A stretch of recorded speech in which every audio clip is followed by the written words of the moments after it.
Hello my dear students, right circular cone में next problem देखिए।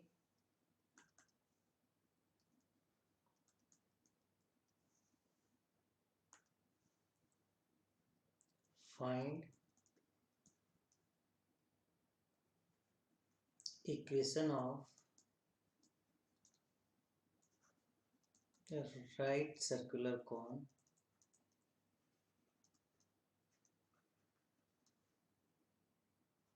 whose vertex is p of 2 minus 3 comma 5 and axis of this cone makes equal angle with the coordinate axis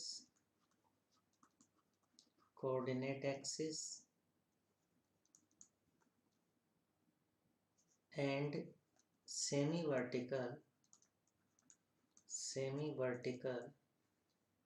angle is 30 degree. देखिए students, इस problem को आपको solve करना है और important problem है स्टूडेंट्स। इसमें आपको कुछ चीज़ें डायरेक्टली गिवन नहीं है, तो वो आपको फाइंड आउट करनी है। तो मैंने आपको लास्ट क्लासों में बताया हुआ है कि अगर आपको इक्वेशन ऑफ राइट सर्कुलर कोन चाहिए तो आपको एक तो थीटा की नीड होती है, एक आपको अल्फा बीटा गामा की इंफॉर्मेशन चाहिए और तीसरा आपको L1 M1 और N1 की इंफॉर्मेशन चाहिए। अब ये L1 M1 N1 क्या होती हैं? ये होती हैं डायरेक्शन कोसाइंस किसकी? ये होती हैं ऑफ एक्सिस ऑफ द कोन। जो आपका राइट सर्कुलर कोन है उसकी जो एक्सिस है उसकी डायरेक्शन कोसाइंस कौन होती है? L1 M1 और N1, इनकी इंफॉर्मेशन चाहिए। दूसरा, उस कोन का आपको वर्टेक्स मालूम होना चाहिए और तीसरा लाइन ऑफ एक्सिस और जनरेटिंग लाइन के बीच का जो एंगल है सेमी वर्टिकल एंगल थीटा, उसकी इंफॉर्मेशन होनी चाहिए। अगर ये तीन चीज़ें आपके पास हैं तो आप आसानी से equation of right circular cone right कर सकते हैं। अब इस प्रॉब्लम को आप रीड करोगे तो आपको एक तो सेमी वर्टिकल एंगल दिया गया है। क्या दिया गया है? Semi vertical angle. तो आप नोट कीजिए,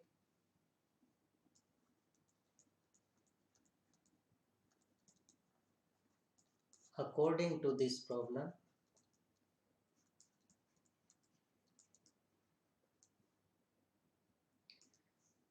सेमी वर्टिकल एंगल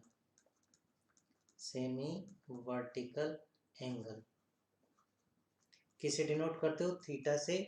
और थीटा आपके पास क्या है?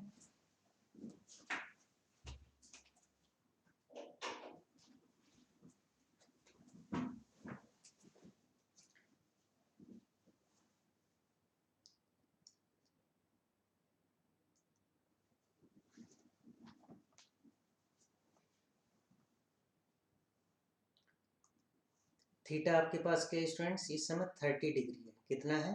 30 डिग्री। दूसरा, इसे इक्वेशन नंबर फर्स्ट कह सकते हैं आप।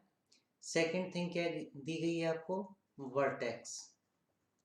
वर्टेक्स ऑफ कौन, वो भी आपको दिया गया है, जिसके नोटेशंस क्या होते हैं? P of alpha beta gamma.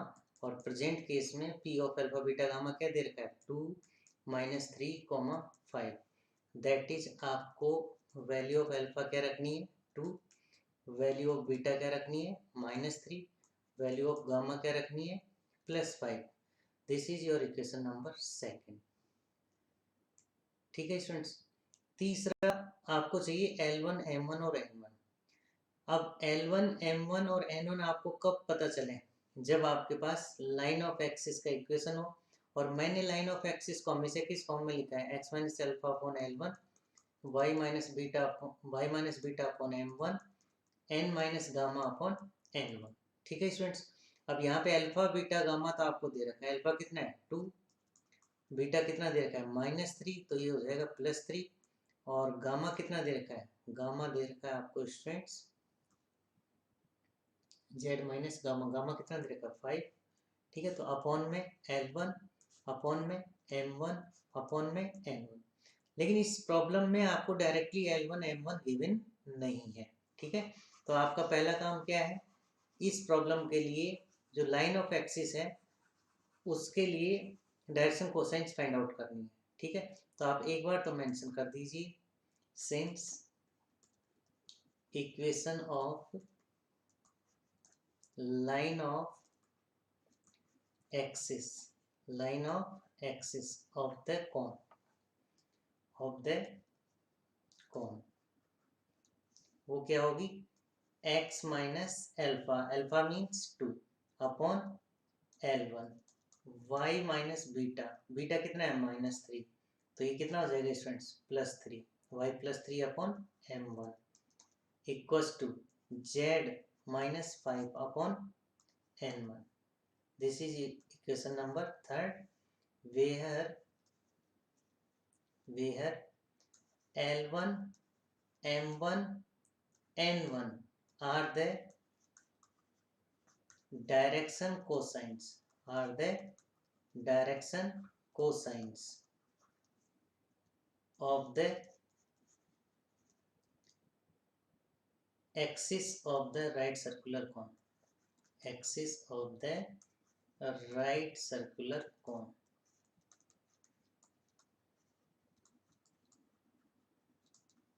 ठीक है। अब इस प्रॉब्लम में आपको ये दी गई नहीं है, आपको ये पहले फाइंड आउट करनी है, ठीक है। उसके लिए इंफॉर्मेशन क्या दे रखी है आपको, since according to problem, according to problem line of axis, line of axis is equally inclined,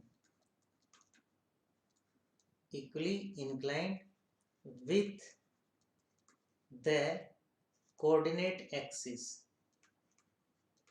coordinate axis। और स्टूडेंट्स मैंने आपको शुरुआती जो स्फीयर का चैप्टर है उसमें भी 1-2 क्वेश्चंस आए थे जिसमें कोऑर्डिनेट एक्सिस वर्ड यूज हो रहा था। तो कोऑर्डिनेट एक्सिस आपकी कौन सी है, एक्स एक्सिस, वाई एक्सिस और Z axis, that is line of axis, line of axis is equally inclined with x axis, y axis and z axis, okay, that is L1, L1 क्या लिखते हो आप, cos of alpha, M1 क्या लिखते हो, cos of beta, N1 क्या लिखते हो, कोस ऑफ गामा, ठीक है। बट यहाँ पे आपको पता है कि ये जो अल्फा बीटा और गामा एंगल है वो तीनों क्या है, सेम है, ठीक है। तो मैं क्या कर रहा हूँ इसमें, इस बीटा की जगह भी क्या रख दूंगा अल्फा और गामा की जगह भी क्या रख दूंगा अल्फा, क्यों, क्योंकि ये बताया गया है कि जो लाइन ऑफ एक्सिस है, लाइन ऑफ एक्सिस है वो एक्स एक्सिस के साथ, वाई एक्सिस के साथ और जेड एक्सिस के साथ इक्वली एंगल पे इंक्लाइंड है, cos alpha and cos alpha, ठीक है स्टूडेंट्स। इसको आप ऐसे समझ सकते हो, जैसे मान लो ये आपकी क्या है, लाइन ऑफ एक्सिस है, ये क्या है, लाइन ऑफ एक्सिस है, और ये एक्स एक्सिस के साथ कितना एंगल बना रही है अल्फा, और ये मान लो आपकी वाई एक्सिस है तो ये इसके साथ भी कितना एंगल बना रही है अल्फा, और ये जैसे आपकी थर्ड डायरेक्शन मतलब थर्ड एक्सिस जेड एक्सिस है तो इसके साथ भी ये कितना एंगल बना रही है अल्फा, ठीक है। तो हम क्या जानते हैं कि L इक्वल टू क्या होता है cos alpha, y M equal to क्या होता है कोस बीटा, और N इक्वल टू क्या होता है कोस गामा, ठीक है। तो यहाँ पे L M और N तो क्या है L1 M1 और N1 है, और ये अल्फा बीटा और गामा तीनों ही केसेस में क्या है, अल्फा के बराबर है, इसलिए मैंने इस प्रॉब्लम के अकॉर्डिंग L1 का मान क्या रख दिया है, कोस अल्फा, M1 का मान क्या रख दिया, कोस अल्फा, और N1 का मान भी क्या है, cos alpha in place of beta and gamma. ठीक है स्टूडेंट्स, मतलब एंगल बीटा और गामा के लिए। ठीक है, तो इसे मैं रब कर रहा हूँ, आगे देखिए। नाउ we know that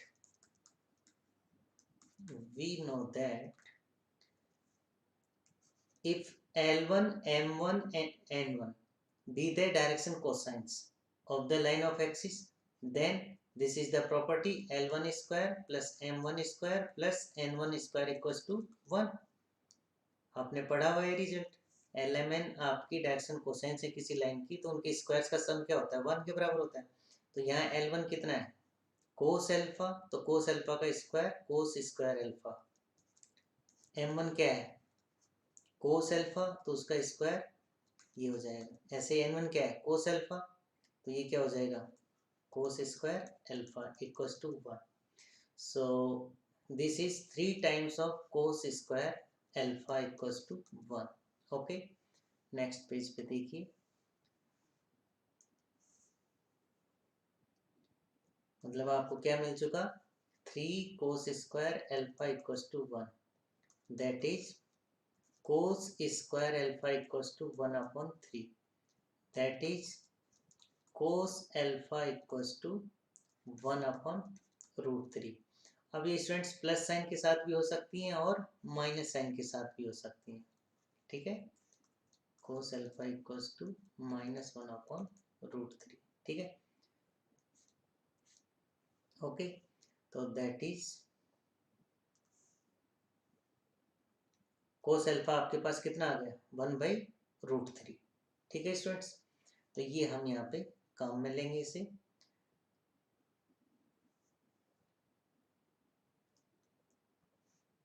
इसे आप इक्वेशन नंबर, जैसे यहाँ पे तो क्या था, ये इक्वेशन नंबर 3 था। ठीक है, और इसे आप क्या कहोगे, equation number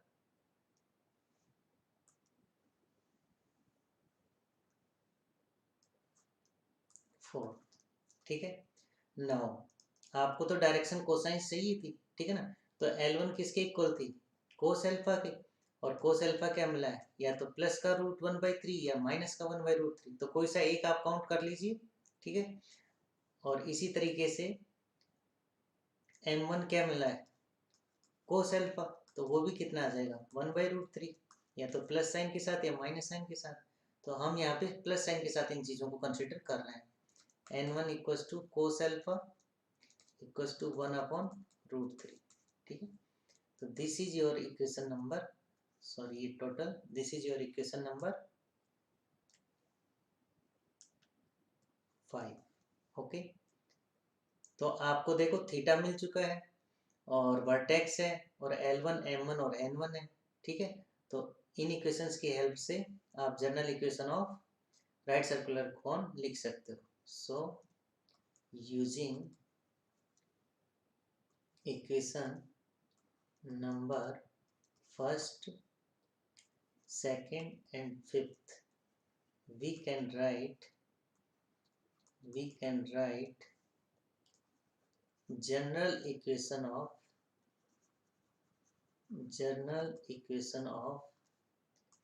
right circular cone।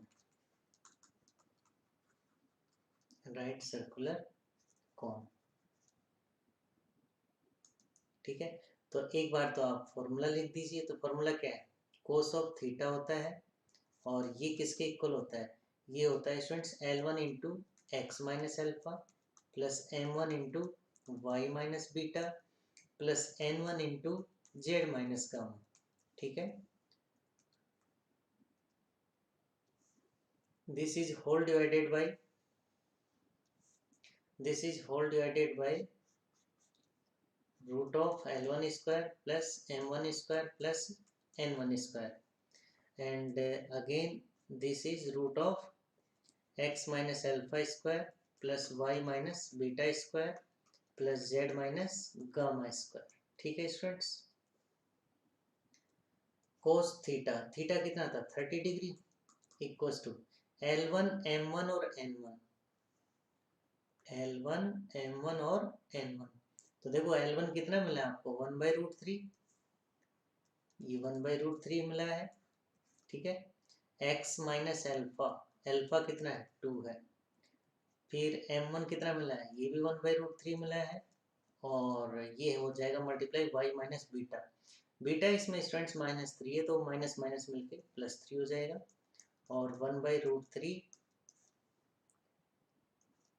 z minus gamma, तो गामा की जगह कितना है 5, whole divided by root of L1 square plus M1 square plus N1 square, that is 1/√3 square plus 1/√3 square plus 1/√3 square, ठीक है स्टूडेंट्स। अगेन रूट साइन के साथ x minus 2 square, y plus 3 square, z minus 5 square, ठीक है students. अच्छा ये ध्यान रखना स्टूडेंट, जो इसमें एक्स वाई जेड चल रहा है इसको मैंने मेंशन नहीं किया है, तो आप यहाँ लिख सकते हो, जैसे मैंने ये इक्वेशन लिखा ना, where q of x y z is an arbitrary point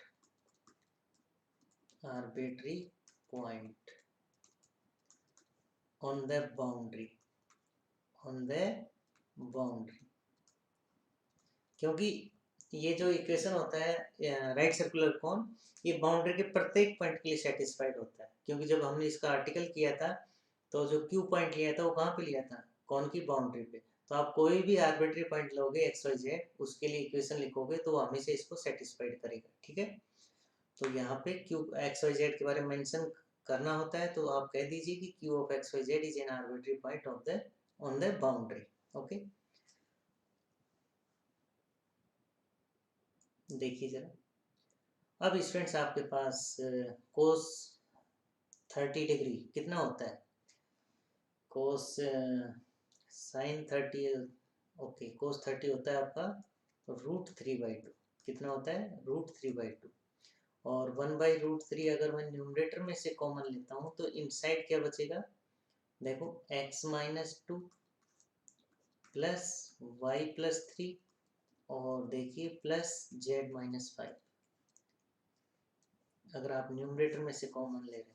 denominator में राइट हैंड साइड में कॉमन लेंगे क्या, कुछ नहीं, ये रूट साइन के साथ ऐसे लिखा जाएगा। तो देखो सीधी सी बात है, 1/√3 का स्क्वायर कितना हुआ 1/3, 1/3, 1/3, तो 3 टाइम्स ऑफ 1/3, 3 टाइम्स ऑफ 1/3, और ये कितना हुआ, ये आपका एज इट आ जाएगा x minus 2 square plus y minus या y plus 3 square plus z minus 5 square, okay. अब स्टूडेंट्स इस इक्वेशन का क्या है, दोनों तरफ स्क्वायर कर दीजिए, squaring on both sides of above equation we get, देखिए जरा, आप इसका स्क्वायर करेंगे तो ये आ जाएगा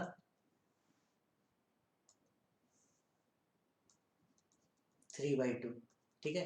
1/√3 का स्क्वायर कितना हो जाएगा 1/3, और ये मल्टीपल हो जाएगा स्टूडेंट्स, देखिए जरा क्या बचेगा, ध्यान दीजिए, x plus y plus z as it, और -2 प्लस 3, टोटल कितना हुआ +1, और -5, तो कितना हुआ -7 प्लस 3, तो टोटल आपका हो जाएगा -4, कितना -4। तो न्यूमरेटर में जो टर्म आएगी नेक्स्ट, वो आपकी क्या रह जाएगी, x plus y plus z -4, और इसका स्क्वायर कर रहे हैं आप दोनों तरफ, ठीक है। डिनोमिनेटर में ये तो 1 हो ही जाएगा, और यहाँ से रूट फिनिश होकर सिंपल क्या बच जाएगा, x minus 2 square plus y plus 3 square plus z minus 5 square, okay. अब स्टूडेंट्स इसको क्रॉस मल्टीप्लाई कर दीजिए, तो क्रॉस मल्टीप्लाई करेंगे आप तो कितना आ जाएगा, देखिए ज़रा। एक तो ये जो 1/3 है, ठीक है स्टूडेंट्स, तो ये 3 इसके साथ मल्टीप्लाई में होगा तो 9 देगा। तो 9 times of x minus 2 square plus 9 times of y plus 3 square plus 9 times of z minus 5 square. Right hand side में जाएंगे तो आपको कितना मिलेगा स्टूडेंट्स, राइट हैंड साइड में आप जाएंगे तो आपको 2 times of x plus y plus z minus 4 whole square मिलेगा, ठीक है। अब ये आप पे डिपेंड करता है आप इसको फर्दर सॉल्व करते हो नहीं करते हो। तो अगर आप करना चाहते हैं तो देख लीजिए 9 times of x square minus के 4x प्लस के 4 plus 9 times of y square plus के 6y और प्लस के 9 plus 9 times of z square minus 10z plus 25 और इक्वल्स टू में 2 टाइम्स ऑफ, देखिए x plus y plus z minus 4, ठीक है। तो मैं इसको एक सिंगल टर्म मानता हूँ, इसको एक सिंगल टर्म मान रहा हूँ और इन दोनों को एक सिंगल टर्म मान रहा हूँ, ठीक है। और फिर a प्लस बी प्लस सी का होल स्क्वायर ओपन कर रहा हूँ। तो देखो a की जगह क्या है x, तो x स्क्वायर, b की जगह क्या है y, तो y square plus z minus 4 square, okay. और नेक्स्ट क्या बचेगा, नेक्स्ट देखेंगे तो 2 टाइम्स ऑफ एक्स वाई बचेगा। फिर नेक्स्ट देखेंगे तो माइनस के, नो सॉरी, प्लस के 2 times of y into z minus 4 बचेगा। और फिर नेक्स्ट देखेंगे तो 2 times of x into z minus 4 बचेगा, ठीक है। ये आपका इसका होल स्क्वायर ओपन हो जाएगा। और इसको अगर आप फर्दर सॉल्व करेंगे स्टूडेंट्स तो आपको क्या मिलेगा, देखिए ज़रा, 9 times of x square, okay, और माइनस के 36x प्लस के 36, यहाँ से 9y स्क्वायर प्लस के 54y प्लस के 81, ओके। और यहाँ से 9z स्क्वायर माइनस के 90z और प्लस के 225, ओके। राइट हैंड साइड में देखोगे स्टूडेंट्स तो 2x square 2y square, okay, और 2 times of z square minus के 8z और प्लस के 16, इस z माइनस 4 के होल स्क्वायर को ओपन कर दिया है, ठीक है। फिर इसमें जाओगे तो 4xy प्लस 4yz माइनस कितना हुआ स्टूडेंट्स, माइनस के 16y और लास्ट में देखेंगे आप तो 4xz और माइनस के 16x, ठीक है। तो ये आपको राइट हैंड साइड मिल रही है। अब आप इनको बैलेंस कर लीजिए, देखो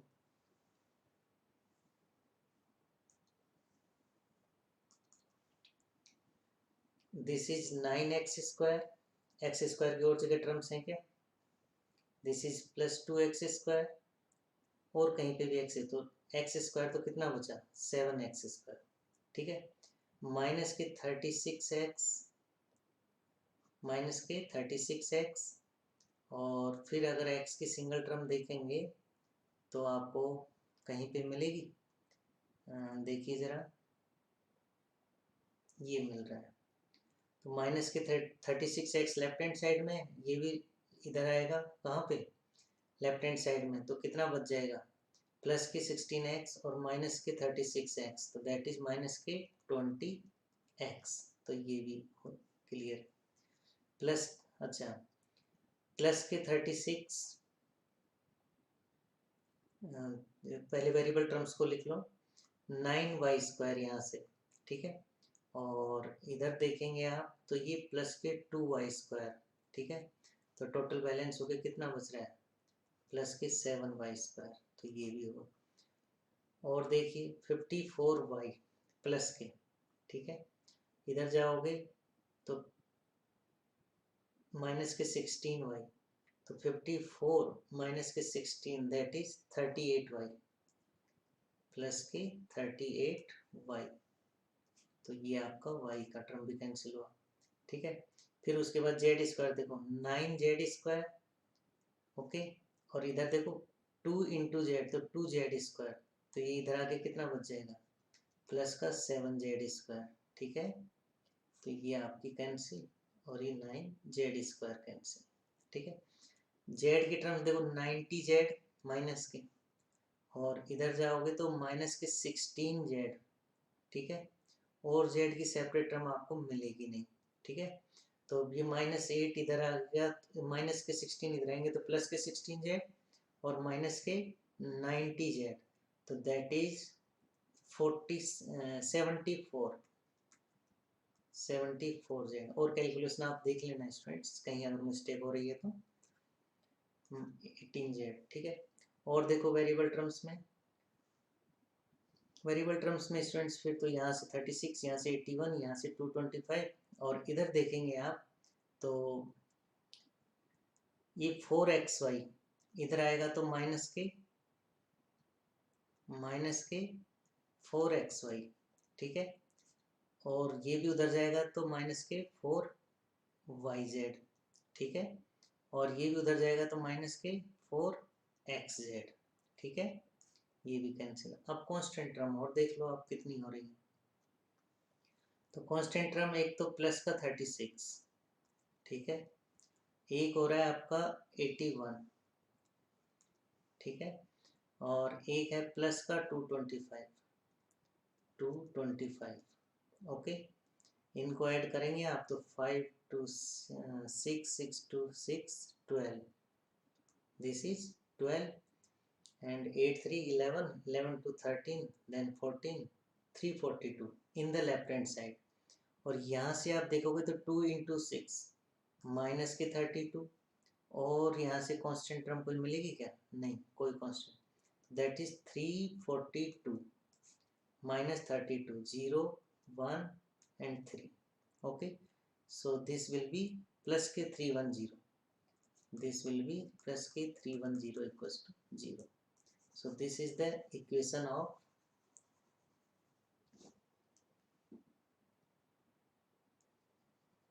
which is the required equation of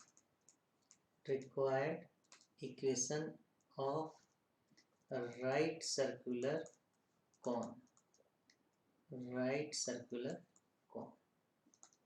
ठीक है स्टूडेंट्स।